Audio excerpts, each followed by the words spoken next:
of Staying Positive with Lynda. I have with me a very special guest, lovely. Hello. Yes, I'm glad you decided to join me today. Well, thank you for having me. Yes, thank you. Our topic today is a very, very special one. It's also a very serious problem that concerns both of us and concerns the rest of America. Police brutality on young black men.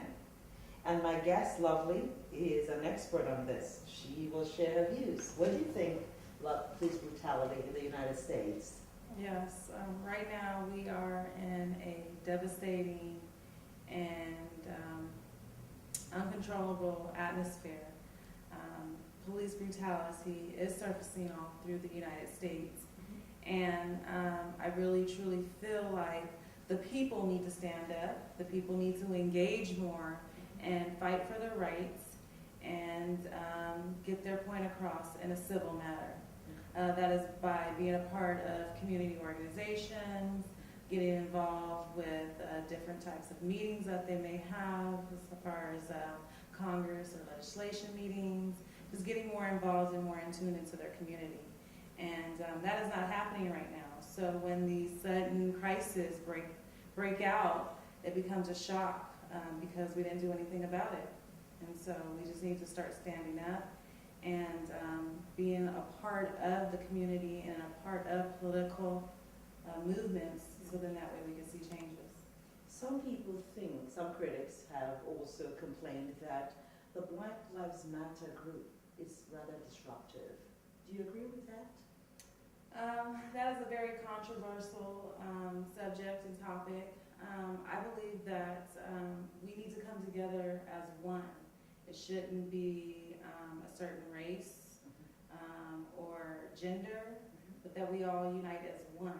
That's what is going to make America great again, that we unite and that we do not divide. Martin Luther King, when he did the Million Man March, there was black and whites in junction with each other, in agreement.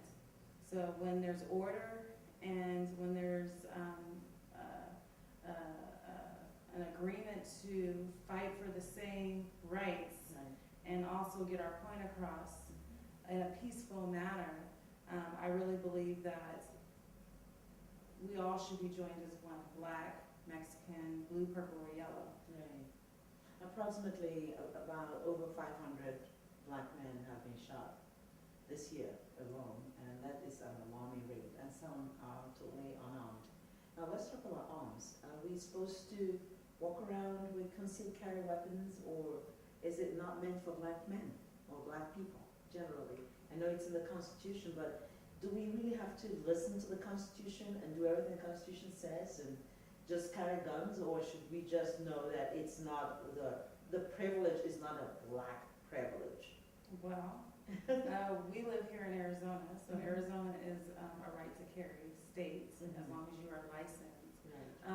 Me, being an ambassador for Christ, I believe that we should have the Lord as our refuge, and we should depend on the Lord to fight our battles, and we should not look to any man or any armed weapon to protect us, but have the faith to know that God will fight all of our battles.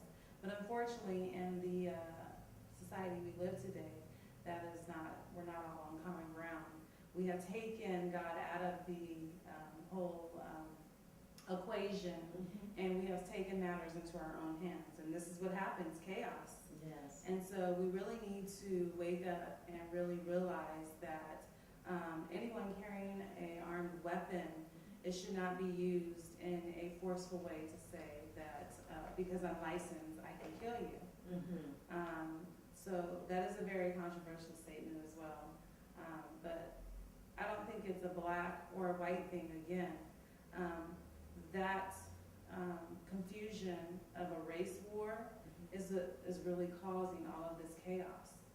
What do you say about people and critics who think that the carry concealed weapons, or whenever you can carry it, is simply a trap for young black men to get killed by cops? Because each time the cops pull them over, or if there's any little altercation in front of 7-Eleven or Circle K or the gas stations, and if they're caught with their gun, the next thing the police shoots them. Do you think that's a trap for young black men? I really think that's a trap for our whole entire society. Again, I don't get caught up in the race. Okay. It's not a racial war. Right now, what it is a fight. It's a fight against spiritual evil principalities right now, and what we cannot see, which is the unseen. And we really need to be aware of what is the unseen and the enemy that is causing all of this division.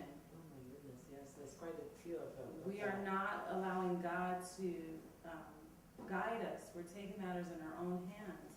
So again, I know that mainstream media puts all of the negative on all the news. On all the news, and they also water it down. They're not telling the whole complete truth. And they say it so fast. Have you seen it? The news just, it takes a few seconds and they move on to the next story. On to the next and subject. they don't really tell us what the problem is, how it started. You know, it's like they move from one story quickly to the next. The 50 men and women that were shot at a club called Pulse. Yes. And so that was a big story, right? All through mainstream media. Right. And then all of a sudden, something else gets turned around. We find out that 2 black men were shot brutally by police. And then they forget about that, and that's buried in the hatchet, and now we're on to the next. And I guarantee you, because I see the series of events that are happening, they're pivotal events that we have to pay attention to.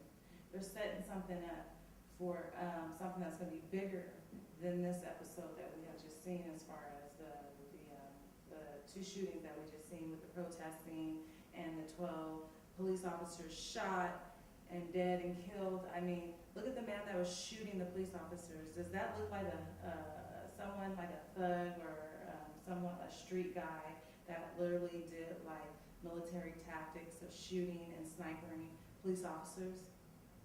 I really believe it's organized chaos to cause division and to cause disorder in America, so that way they can break out martial law. So there's a hidden agenda to this.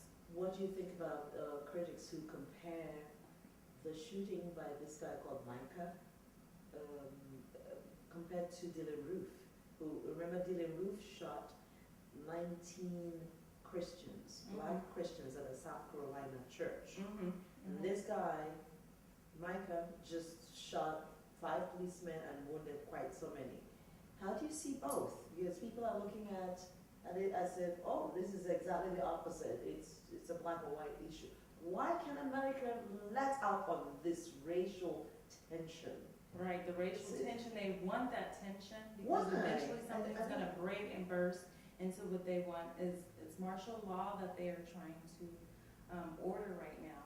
So that way they can stop the elections, the presidential elections, because you see so many people say, Donald Trump is a racist, we don't want Trump to be in office. And now we're seeing that he may very well be close to being in office. And so they have to have a disruptive environment movement for it all to stop, for Barack Obama to run a 3rd term, because there's so much racial tension. They do not want to see another white man in the office. They want to remain a black man in the office because black people feel more secure with Barack Obama for the past 8 years. Yeah. But if you look at it, Barack Obama has been our president for 8 years. Right. We've had the highest unemployment rates. He's from Chicago, and his city has the most black on black crime shootings. So if you really look at it, what is he doing for the black race? Is he deceiving us? Is there a hidden agenda? Because if you really look at it, that's why most black people say, I don't vote, I don't get involved with politics, because they really feel like they don't have any freedom of speech, or they have no say-so in their rights. So where do we draw the line, or where do we say, okay, who's on our side? And that's why I say we need to depend on our Heavenly Father, who we know for sure is going to fight all of our battles. So in your own opinion, faith. Faith. God can save this nation, just like our forefathers had it in the beginning. America was solely and founded and built on Christianity and Judeo-Christianity. What happened? Where did we go wrong? And how did we just start going back to having almost no faith? Well, we really just got comfortable and we just, Comfortable with the devil, comfortable with, we got comfortable with just the world and propaganda. And technology has evolved and we're just real, social media, so we rely on our sources, on the higher platforms versus voicing as people and speaking on what we truly believe, what is right and what is wrong. and then also, like you mentioned earlier, the media has helped to hype up the violence. Perhaps the media needs to censor its news and cut down on the violent Well, they news only, stories. Why is there so much entertainment about murder all the time? You turn on channel 2, channel 5, channel 3, channel, whatever channel it is. Isn't there a way that we don't have to hear about all these murders because it's scandalizing us, really? The media should be held accountable for all this nonsense, really. So much crime is getting worse. Do you think America is still a civilized country? absolutely not. If you look at America now, evil is good and good is evil. It's completely different. And if we do not step up and have a revival and Christians stand up together and pray for a revival for America, it's really going to turn into complete chaos. America is not what it used to be, and frankly, I'm sorry to say, it'll never be The same again. no. And on that note, we shall take a break.